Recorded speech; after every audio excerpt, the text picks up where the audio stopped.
राधे राधे दोस्तों, मैं राधा वल्लभ मिश्रा आपका हमारे YouTube चैनल एस्ट्रो प्रॉफिट में बहुत बहुत अभिवादन करता हूं।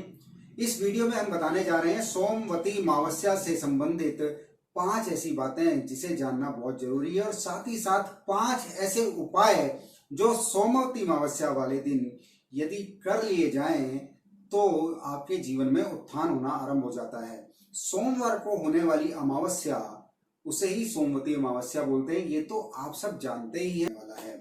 हमारे हिंदू शास्त्रों में इस अमावस्या का विशेष महत्व है। धर्म शास्त्रों में ऐसा वर्णन है कि पांडव पूरे जीवन पर्यंत तरसते रहे परंतु उनके पूरे जीवन में सोमवती अमावस्या नहीं आई। पहली बात तो इस दिन सुबह जल्दी स्नान का महत्व है।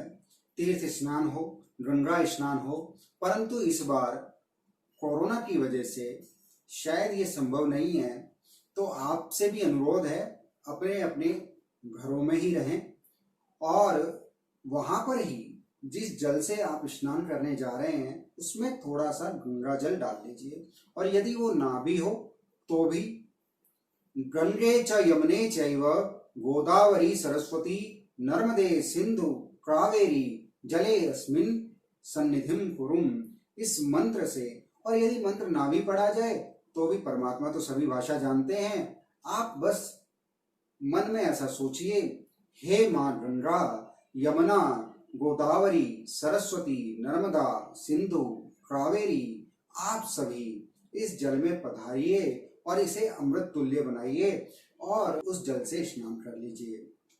दूसरी बात, इस दिन मौन व्रत का बहुत महत्व है और ऐसा बोला जाता है सोमवती अमावस्या वाले दिन मौन व्रत धारण करने से सहस्त्र गौ दान के बराबर फल की प्राप्ति होती है।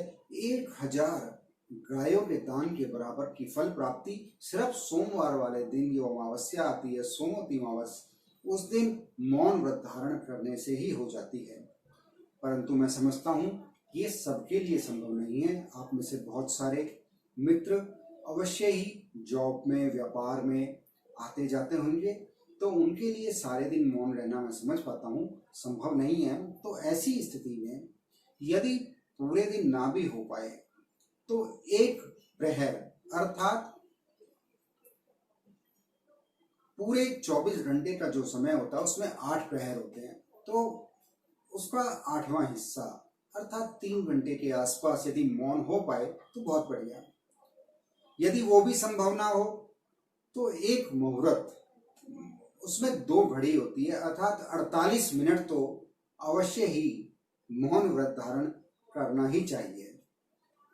तीसरा, इस दिन जो सुहागन स्त्रियां हैं वो विभिन्न कामनाओं से व्रत रखती हैं और साथ ही साथ पीपल के वृक्ष की परिक्रमा भी करती हैं। चौथा, इस दिन पितरों को जल देने से अथवा पिंडदान करने से उन्हें तृप्ति प्राप्त होती है। 5वीं बात, इस दिन दान का अत्यंत महत्व है, तो आप अपनी सूझबूझ के अनुसार जहां आपको ऐसा प्रतीत हो ये जरूरतमंद है उसे अवश्य ही यथासंभव यथाशक्ति दान दें।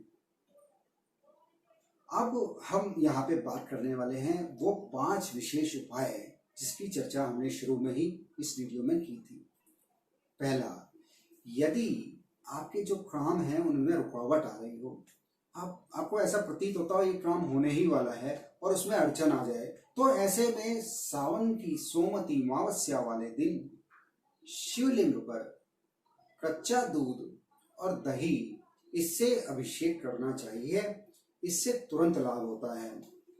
बिगड़ी मेरी बना दो, दुख दर्द सब मिटा दो, दुख सबके हरने वाले मेरे बाबा भोले भाले, इसी भावना के साथ इस उपाय से बिगड़े हुए काम बन सकते हैं।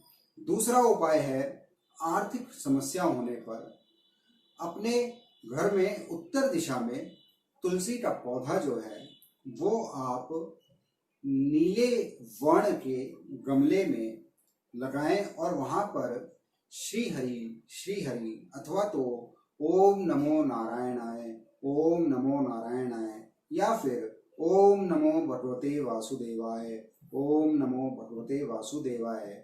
इनमें से किसी भी मंत्र को जपते हुए 108 बार उसकी प्रदक्षिणा करें तो, और उसके बाद तुलसी का जो पौधा है वहीं उत्तर दिशा में रहने दें, तो थोड़े ही दिनों में धनागमन का रास्ता खुल जाएगा। तीसरा उपाय है, यदि आपकी जन्मपत्री में पितृदोष है तो पितृदोष शांति हेतु गाय के गोबर का उपला लें और उसमें गुड़ और देसी घी की धूनी देने से पितृ प्रसन्न होकर आशीर्वाद देते हैं। चौथा उपाय है, इस बार सोमवती अमावस्या पर, जिसे हरियाली अमावस्या भी बोलते हैं, जो सावन में जो अमावस्या पड़ती है उसे हरियाली अमावस्या भी बोला जाता है, तो अतः इस दिन प्रकृति की पूजा का दिन है।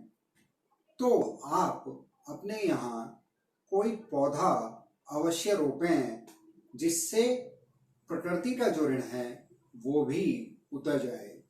पांचवा उपाय, घर में से दरिद्रता को विदा करने के लिए पूरी तरह से घर में साफ सफाई करें। घर के चारों कोनों में गंगा जल से छिड़काव करें और जो भी आपके पुराने वस्त्र हैं या घर में कोई ऐसा सामान है जिसका इस्तेमाल नहीं होता, अनुपयोगी जो भी वस्तुएं हैं उसे निकाल दें, तो इस फालतू सामान के साथ साथ दरिद्रता भी बाहर चली जाएगी। आशा करता हूँ आज का ये वीडियो आपके लिए बहुत ही लाभप्रद है और मेरी बात आपने इतने धैर्य से सुनी, उसके लिए बहुत बहुत धन्यवाद। नई वीडियो में आपसे जल्द ही भेंट होगी, तब तक के लिए राधे राधे।